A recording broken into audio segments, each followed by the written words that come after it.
আমি সজীব ওয়াজেদ জয় বলছি। বাংলাদেশে এখন একটি বিশৃঙ্খল পরিস্থিতি চলছে। সারা দেশে আমাদের ভাঙচুর হচ্ছে, লুটপাট হচ্ছে। আমাদের শহরের বাইরে আমাদের নেতাকর্মী, আমাদের আওয়ামী লীগের নেতাকর্মীদের উপর হামলা চলছে, অনেকে হত্যা করা হয়েছে। এই পরিস্থিতিতে আমি বলতে চাই, আওয়ামী লীগ হচ্ছে বাংলাদেশের সবথেকে পুরাতন গণতান্ত্রিক এবং সবথেকে বড় দল। আওয়ামী লীগ কিন্তু মরে যায়নি। আওয়ামী লীগ এই দেশকে, বাংলাদেশকে স্বাধীন করেছে। আওয়ামী লীগকে শেষ করা সম্ভব না। আমরা বলেছিলাম যে আমার পরিবার আর রাজনীতি করবে না, তবে আমাদের নেতাকর্মীর উপর যেভাবে হামলা হচ্ছে, এই পরিস্থিতিতে আমরা হাল ছেড়ে দিতে পারি না। বাংলাদেশে যদি গণতন্ত্র, নতুন বাংলাদেশ গড়ে তুলতে হয়, আওয়ামী লীগ ছাড়া সম্ভব না। আওয়ামী লীগ হচ্ছে সব থেকে বড় দল।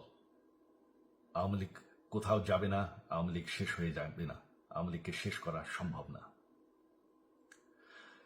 আওয়ামী লীগের নেতাকর্মীদের আমি সবাইকে আহ্বান জানাচ্ছি যে আপনারা সাহস নিয়ে দাঁড়ান। আপনারা একা না, আমরা আছি। বঙ্গবন্ধুর পরিবার কোথাও যায়নি, আমরা আপনাদের সাথে আছি।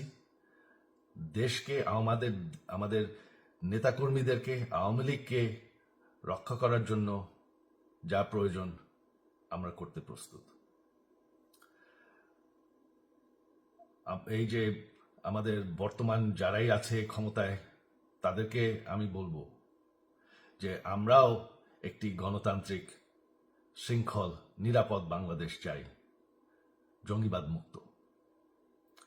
তার জন্য আমরা সবার সাথে আলোচনা করতে প্রস্তুত। শুধুমাত্র তারা যদি জঙ্গিবাদ এবং ভায়োলেন্স বাদ দেয়। শেখ হাসিনা মরে যাননি, আমরা কোথাও যাইনি।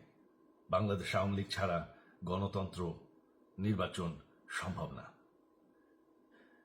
এই বলে আমি আমার কথা শেষ করছি। জয় বাংলা।